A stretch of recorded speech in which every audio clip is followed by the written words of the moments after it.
Shtojnë rastet e të prekurve me kancer në Spitalin Rajonal të Fierit. Sipas mjekes onkologe Anisa Mone, gjatë 3 mujorit të parë të vitit 2025, numërohen 120 raste të reja që kanë prekur kryesisht moshat e treta, ndërsa vjet re dhe një rritje e numrit të prekurve te grup moshat e reja. Mone ka pohuar gjithashtu se ndër shkaqet kryesore që kanë ndikuar në rritjen e rasteve me sëmundje malinje, përveç faktorit gjenetik, jeta sedentare, keq-ushqyeria, duanpirja dhe alkooli te meshkujt, ndërsa te femrat lindjet në moshë të madhe apo mos ushqyerja me gjë.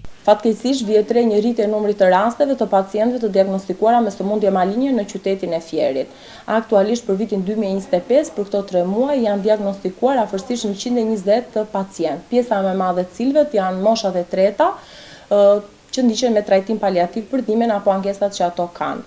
Vjet re një rritje e numrit të rasteve dhe tek moshat e reja, dhe kjo ngre theksin dhe rëndësinë e kryerjes së testeve depistuese. Jo vetëm të ekzaminimeve atëherë kur kanë ankesa, por dhe kur janë asimptomatik. Është ulur pragu i kryerjes së testeve depistuese. Mamografia bëhet nga të gjitha gratë nga 40 vjeç e sipër, ndërsa kolonoskopia tek të gjithë meshkujt dhe femrat mbi 45 vjeç.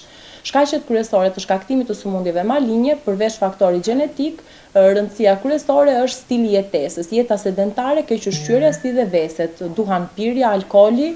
Faktorë të tjerë mund të përmendin lindje në mosha të madhe, mos ushqyerjen e fëmijëve me gjë dhe shkaqe të tjera. Gjatë këtij 3 mujorit të parë të vitit, vjet re gjithashtu një rritje e numrit të femrave të prekura me kancer gjeri dhe kolateral. Ndaj Mone ka apeluar për kontrolle të vazhdueshme në mënyrë që sëmundja të kapet në fazë të hershme. Për sa i përket diagnozave kryesore, vjet re një rritje e numrit të rasteve tek femrat të diagnostikuara me kancer gjeri dhe me kancer kolorektal, ndërsa tek meshkujt diagnozat kryesore janë kanceri i pulmonit, kanceri kolorektal dhe kanceri i prostatës. E para është testet depistuese.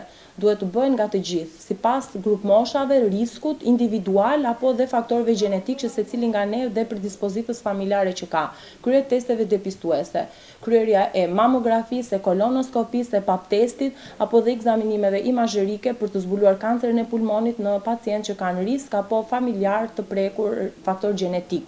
Gjithashtu dhe stili jetesës, jetë e shëndetshme, kujdes me ushqyerjen, sa më larg veseve, duhanpirjes dhe alkoolit. Mone ka pohuar gjithashtu se në Spitalin Rajonal të Fierit pacientët trajtohen me kimioterapi dhe mungesë barnash, ndërsa ka theksuar faktin se fal terapive një pjesë e mirë të prekurve të diagnostikuar në fazë të hershme, jo vetëm që janë përmirësuar, por dhe janë shëruar plotësisht. Aktualisht në spitalin tonë dhe në të gjitha qytetet e tjera trajtohen të gjitha diagnozat kryesore me kimioterapi dhe terapi të targetuar.